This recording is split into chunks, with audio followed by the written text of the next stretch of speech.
Hello, and welcome to episode number 14 of Kit Room. Thank you very much for joining me. Thank you for watching the previous ones too, and leaving some very kind words in the comments. If this is your first time, hello, thank you for joining us. It's a good time. If you want to find out all the other episodes, I do have a playlist in my YouTube channel somewhere, which they're all there. If not, they're all available on my podcast platforms. So just search Kitted Out and you'll find it on your one of choice. Or say, hey, Alexa, play Kitted Out. I found that out the other day and it's pretty cool. But today's episode is brought to you by Socks, and we will find out why in a second. But my guest, if you'd like to introduce yourself, who are you and what do you do in the space of football? Cool. So my name is Dane Hinchy. Thank you very much for having me back. And I run the final third. Very nice. Some very nice socks as well, which we will get into shortly. And if you're wondering why he said, good to be back, you were on my second episode of Kitted Out podcast back in November of 2018. Yeah, lots happened since then. Yeah, you had a 5-minute cameo, but we will go back to that shortly. First off, I need to ask, what are you wearing? So in this one, just wearing the France 2018 World Cup home kit. So the pre-win, the 1-star. So Fair enough. And you don't have the patch, which some people hate. I don't mind. Yeah, no patch on this one. Just the standard sort of kit. Yeah, I wanted to do these as socks. I bought the kit, but that didn't eventuate. So I'm wearing the Kappa Combat 2000 shirt for the 2000 Euros. I was questioning whether it was Euros or World Cup. But you can tell by the stupidly long sleeves, and it doesn't fit me as tight as it did the Italian players. The neck is really, really weird. I've been comfier. Let's put it that way. So you mentioned, or I don't know if you didn't mention, but people can tell by your accent, you're Australian. What was your introduction to football like, or soccer? Because I think you've got, do you call something else? We're trying to push football. Yeah, people say soccer, but we try and push football. I was going to say, there's so many sports. Yeah, it's ridiculous, man. We're not good at heaps, but we can play everything. Sounds like yeah. So my introduction, when I was growing up, I used to play rugby, and then that was just through family and whatnot. At 15, I actually shattered my arm just below the shoulder, and then decided, it's probably not worth still playing rugby. Had a few friends at the time playing football, and made the switch and just seriously haven't looked back since. So at least you've got an excuse to not play in goal. Yeah. So did you? Oh, you played when you were 15. Did you then play for a team, or was it just always a social kickabout with friends? Yeah, well, always keen for a social kickabout kind of thing, even still playing rugby. But at 15, just played for the local club up the road, and then school teams and whatnot. And sort of, that 16, 17 really started to take a liking. Was playing in a school team. We ended up losing in the last 4 of the state cup for our school. And then in the local team, we lost the final of the state cup in the under 18s. And yeah, so I like to think that I played pretty competitively. But I just love playing games, eh? So yeah, and if anyone, if anyone's listening on podcast platform, you have a bruised banana behind you, which is a perfect segue into you being an Arsenal fan. Of late, you're probably wondering the same question as I'm about to ask, but why are you an Arsenal fan? Oh, I ask myself that every day. So pretty much for me, my best mate and were both the Arsenal fans, and sort of, I don't know, growing up with rugby, never really sort of picked the team, and kind of, they follow Arsenal. Why? And as I start to sort of understand football more and watch football more, it was a no-brainer. Just the football that they played, the players they had. The history of the club, there's so much to look back on and fall in love with. So, it's just, kind of natural. And like I say, at this moment in time, but I was going to say I'm a City fan. I can't really complain. Sorry, I'm in the same boat. But table positions would vary, but obviously I just think we're playing crap at the moment. Um, you started football a bit later on than everyone else due to being a rugby lad. Were you more? Did you get many kits when you were playing? Yeah, so I don't know. It wasn't a huge thing when I was growing up. Sort of kits, like the whole scene in Australia, wasn't that massive. Like, sure, we had A League and whatnot, but it wasn't like what it is today, or football culture definitely was. It was nowhere near where it is today. But yeah, when I started playing, yeah, t-shirts, training in t-shirts just didn't cut it. And then started looking at football kits to take to training and warm ups, and then from there, just fell in love with designs and started liking a lot more football kits. And what turned from I need one for training, it turned to actually I really love the Argentina 2000 home, and then that's where it all started. So It snowballed from there. absolutely. So you were talking about designs there. It would be a good segue into your working life. Um, in terms of a timeline, I don't know you well enough to know what happened between 15 playing football to the final third being put together.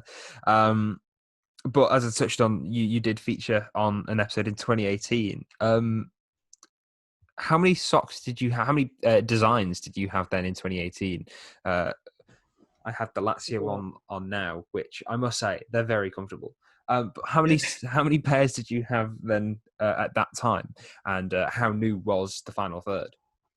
So that 2018, we started, or I started in April 2018, just before the World Cup. So we got 4 pairs before the World Cup, and that was sort of what I jumped on the back on. And I think when I did the podcast, I either had 5 or 6 pairs. And now with our latest release, we're up to 36. Oh, wow, I didn't realize it was that many. But I know one of the pairs was the USA '94 kit because that's what you were Yep. on for. Um, oh, they're great. um, so you're up to many more designs than I was expecting. Actually, I thought you were only going to be about 20 odd because obviously I follow your socials, and then on your about us page on the website, I'm just going to do some reading here. You mentioned how the socks are made from a thick combed cotton. They're incredibly sorry, it was just that, and then my note saying that they're very comfortable. How did it come about picking that design or that knit? Yeah. So personally, I'm very picky with buying things like clothes and whatnot. As in, you work for money. You earn, it's sometimes hard to earn money, and you spend it on things you really want, like a quality product. So yeah, that was a bit of a no-brainer. Reached out to a few different suppliers, got some samples, and just went with the best sample because I think the main feedback I get is really just people saying, oh, the designs are cool, but they're so comfortable, and it's been a year and a half, 2 years, and they still wear like they're brand new. So it's so awesome hearing that back from people who have like supported me and placed an order. So yeah, it's just quality. Yeah, is always the focus. So Oh, well said. And you, I can't remember if it was featured on the podcast in 2018 or if it was just mentioned between us. But the reason you set up was because there was football socks were about. But did you say you struggled to get some in Australia? yeah, so there were people doing it at the time, but every time I went to look at it, they were just sold out. And yeah, sort of I think fractured my ankle pretty badly around April 2018, and yeah, the physio I was going to was just like, why don't you do it yourself? And then pretty much just snowballed from there. 3 years later, here we are. He was the Justin Timberlake of the social network. Um, so people may have seen your products at Class Football Shirts, and I know you mentioned that some of the older ones are the Football Shirt Collective. How did this partnership come about? So yeah, with classic football shirts. So I just saw an order come through from one of the co-founders, Matt. And yeah, when I saw that come through, it was just mind blown because I kind of knew who he was. Slipped a few extra socks in there, And then, when it got to him a few days later, I get a message saying, "Hey, really love the quality of the socks. Concept's really cool. Would you be keen on working together?" And it's an absolute no-brainer at that point to say yes. So yeah, it's been awesome working with them. Being able to do big drops. Like our last collab was 14 pairs. The one we're launching now is 16 pairs. So yeah, just being able to grow with them and getting exposure through them has been fantastic. In terms of the timeline for both yourself and Class Football Shirts, when around was that? Was like 2019 time, wasn't it? Yeah, sort of. I'd say early to mid 2019. I'm trying to think when I saw them start sharing the socks online, or when they had them in their shops in London and Manchester. Yeah, in store.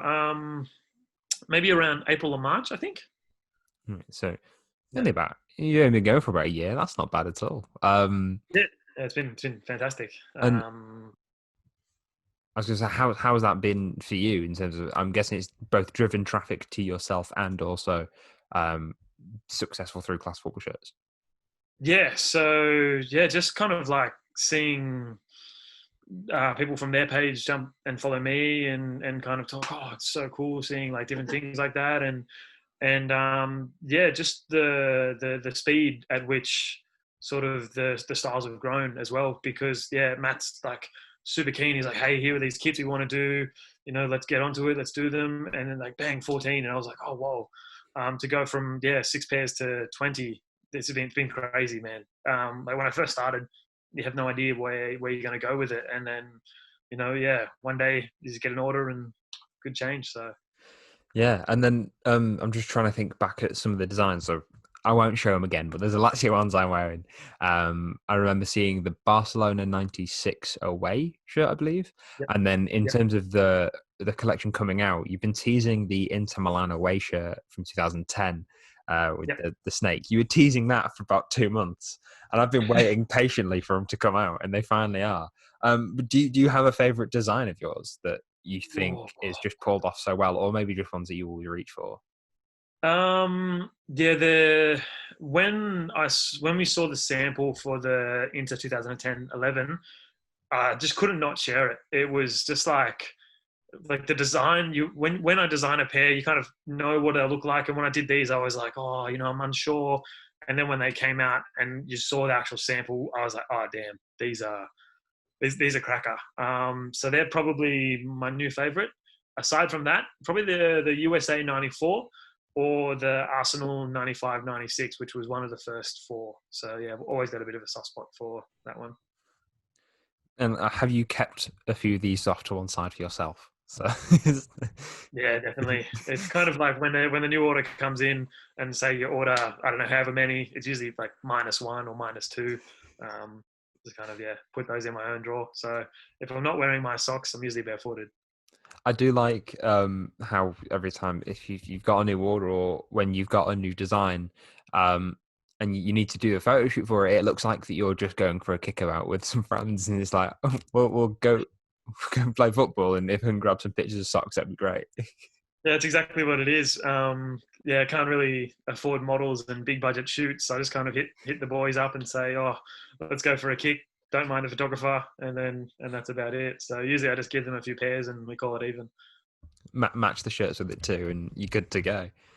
Yeah, pretty much just kind of hit up all the boys. Oh, who's got these kits and see if we can do anything. So last thing with regards to the final third. Oh, sorry, no, two things. It's not just socks as of late. You were posting that you doing a design for a tote bag. And I think did you do a hoodie or something like a jacket? Which Yeah, was I like a did a hoodie limited run. as well. Yeah. So has what's the plans for these? Are there going to be more? Is it like a limited thing? Yeah, so the socks have been fantastic. They've been awesome. But just sort of we're doing it in big drops with classic football shirts. They just kind of because they're such large drops. There's a bit of time in between the drops, and just sort of to keep things fresh and new, but also really exciting. I sort of had this idea to start doing limited drops. So The hoodie, we did the Batter Goal hoodie, and I might just grab a tote. Also did the Yatagarasu tote. Yeah, Um, so yeah, just kind of like seeing where else we can take football culture, and yeah, pretty keen to keep it going. I like, the hoodie and the tote are a safe option, but I'm really keen to explore kind of the cool but more obscure um, ways we can push football culture, like maybe tea towels or anything else. I don't know. That just is a little bit different. So yeah, has anyone done tea towels? I'm trying. not that I can think of. So I was thinking, no, you don't. I'll just share this with you guys, but maybe like a net busters kind of tea towels, with like Chiteote on the front running away after his goal against Arsenal, things like that. So it was really cool. I don't know, different kind of things. So I like that idea, but I know that you're a very you share a lot of things in the football culture. I know. I remember when the repurposed shirts into like bags and hats came about. I know you shared them quite a bit. I don't know if you ever bought one, but I know that you did share them. As the designs were pretty cool, and obviously it's repurposing old shirts. And in terms of repurposing, and we mentioned that football photog before we started recording. When I spoke to him, his a lot of his collection was he sees the what's the word I'm after? Environmental side of it as well. So it's given the piece of clothing a new life. It's not going to a landfill or clogging up something somewhere. And a roundabout way of saying you've got sustainable packaging. yeah, um, so super stoked with these. So basically, there's a company called Hero Pack, and they're based in Australia, but I think there's similars out there. And the idea is that the packaging is seriously it's 100% compostable. So if you put it in your compost, it's about 90 days or so, and then even if you put it in your garbage and it goes to landfill, it's fully broken down. I think they say in about 200 or so days. So it was just a bit of a no-brainer. The final third, like, yeah, we are creating a product, but it's a quality product that'll last for a while. But on top of that, getting it to you in a fully sustainable manner was a bit of a no-brainer. I think the environment super important. I kind of feel like I don't need to bang on about it. We all know it. So the more I can do to make the future world for you and me better, then yeah, then I'm happy to do it. let's just hope there's never a delay and an order takes longer than 200 days because Yeah, well, yeah. I don't even want to think about that, eh? it'll never happen. If someone's waiting more than half a year for a product, then there's There we other got problems. questions. Yeah, there's other questions that need answering. So that's it for work life. Let's talk kits. Um, I don't know if you regard yourself much of a collector, but how many shirts have you got? So I would like to think so, but as of late, I've been kind of foot off the pedal. I used to have around about 45 or 50 recently, and sort of moved out of home and moved around. So I did a bit of a cull. So I'm down to about 25 or so at the moment. But the Brisbane Banana survived the cutting block, which it It'll has never be to. cold. No, God no. Yeah. So, do you have any themes, or did you have many themes running through your collection, or is it just designs that you like? Yeah, pretty much. There was no real, like this is what I need or whatever. It was more just, if I love the design and there wasn't, I don't know, like a dirtbag player on the back, then I was pretty happy to buy it. Yeah, player names are make or break. I've told this story many times on here, but I still regret not getting the Southampton shirt with Ali Dyer on the back. Classic football shirts had it for about a month, and I'm amazed it lasted that long. Maybe it was just hidden in obscurity.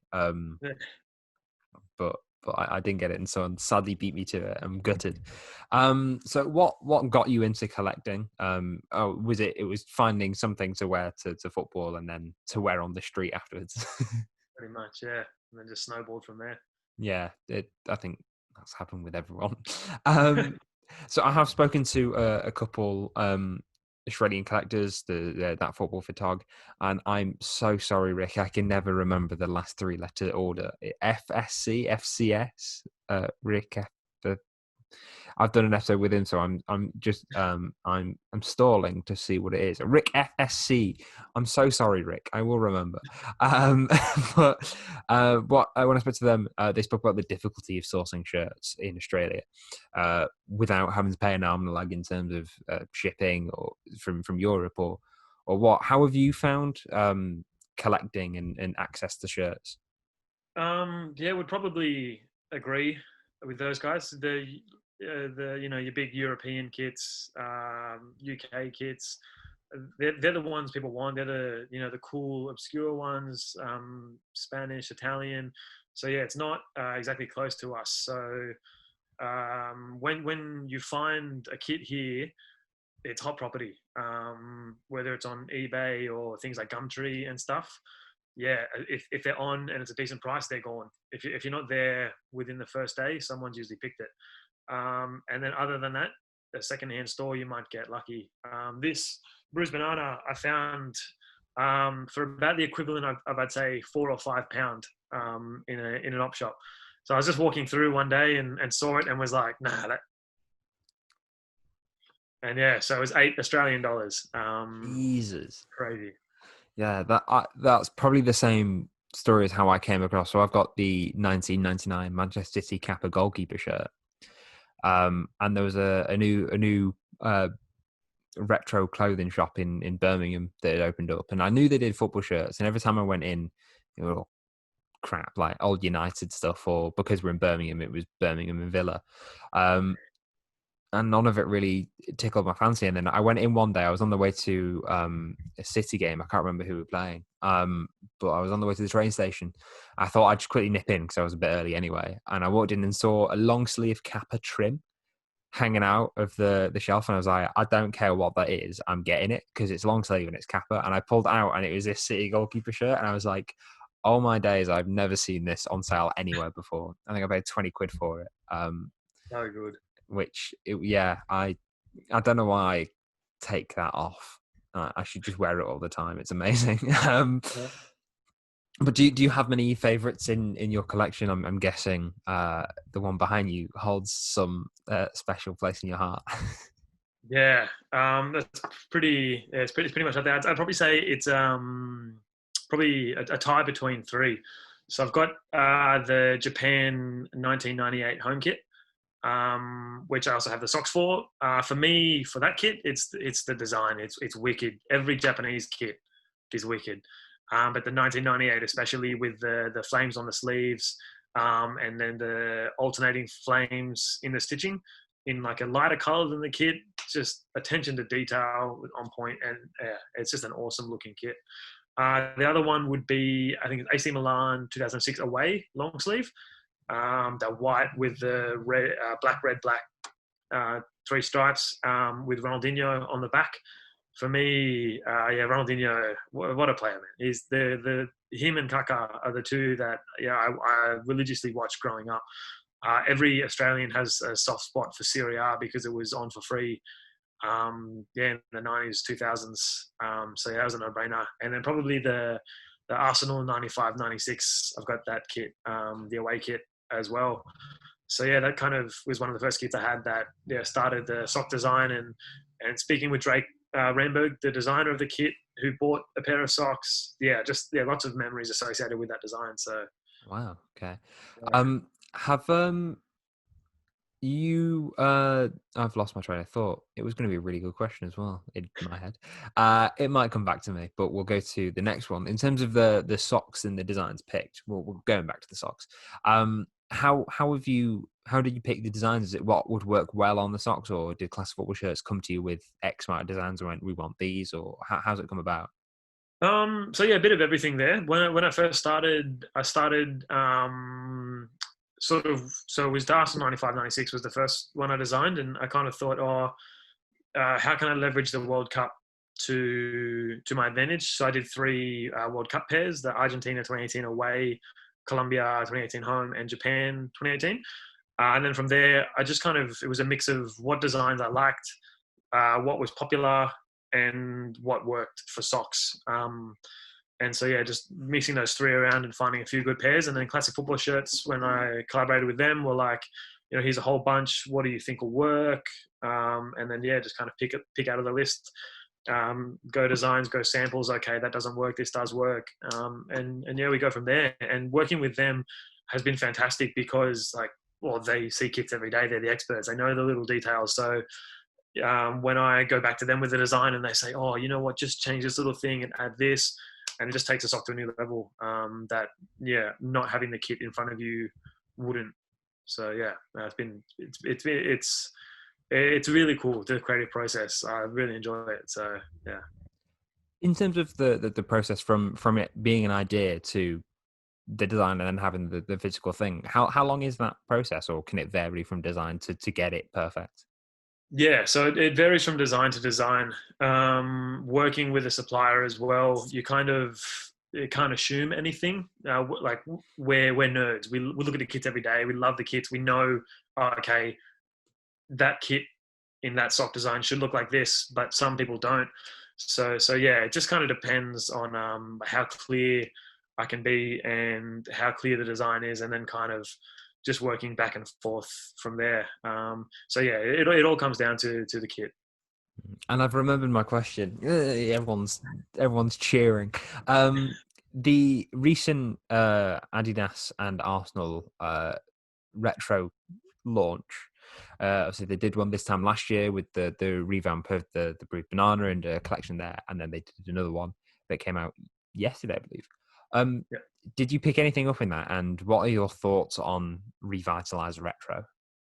I've been 50-50 with this drop. I do have my eye on the just the bomber jacket sort of thing with the AFC on the neck sleeve. I think it's just so nice. But I don't know. I feel like we understand the partnership between the two is like a branding and numbers game kind of thing. Like, I mean, being businesses, they're businesses. But I feel like with where Arsenal are at the moment, just sort of like 15th and not playing great. I feel like it was a bit ill timed, and really sort of like, oh, Arsenal fans are numbers. But aside from that, taking my fan perspective away, I'm all for it. There's so much nostalgia that older people or people have with football growing up, and to see that come back in a new way is awesome. There's younger people getting into older things, and vice versa. Older people who can relive those memories through drops like this. So I think, yeah, there's so much time for it.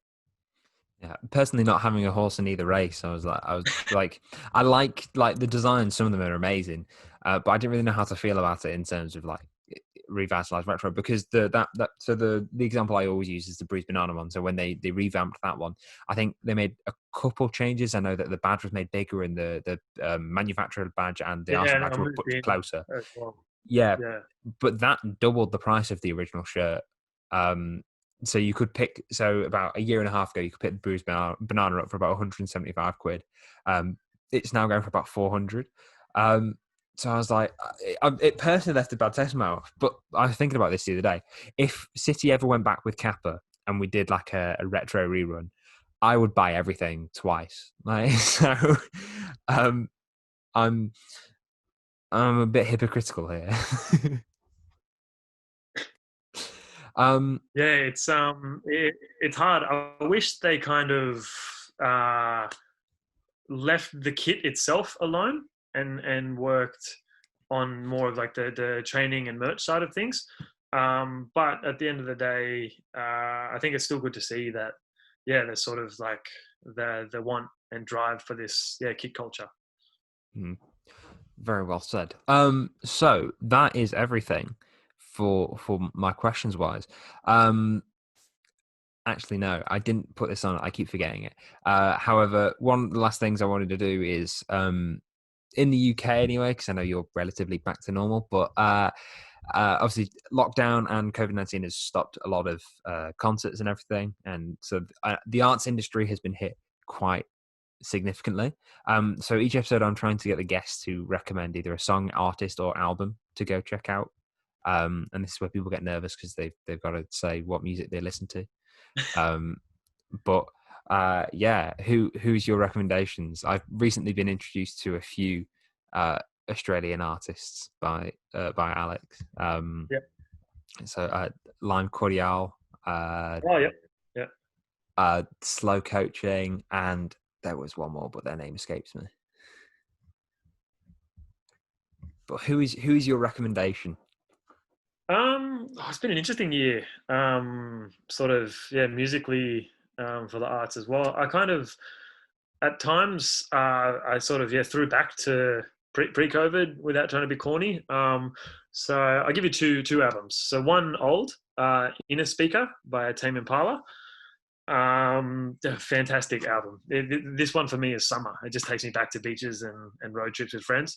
But newer, or not exactly new, but I would probably say, oh, now I forget the name of it. Give me one sec. I would go, how can I forget that? Not Waving, but Drowning by Loyal Kana. Um, Huge for the UK scene. Like, yeah, drill, rap, drum and bass. Love it. Bit of So everything yeah, for covered. me, yeah, Tame Impala and Loyal Kana. Tame Impala was the other band actually. That I was told to listen to. I have two other albums saved on Amazon at the moment: Currents and Lonerism, because they were the only two on there Yeah. without having to pay for Amazon Music. Right, Um, right. but so that is everything for me. If anyone would like to find you on socials, or if anyone would like to pick up a lovely pair of socks, then where can they? Cool.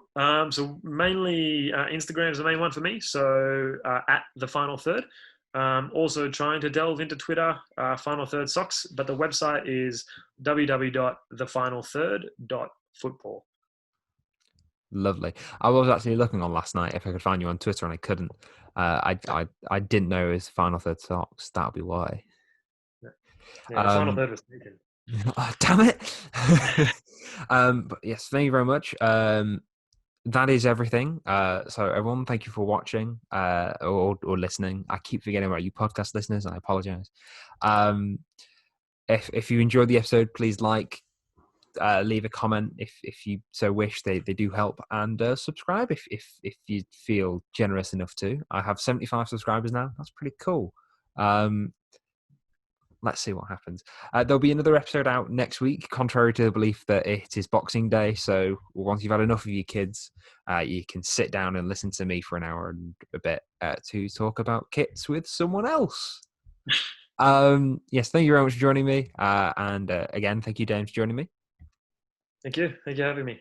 And we will see you. I will see you next week.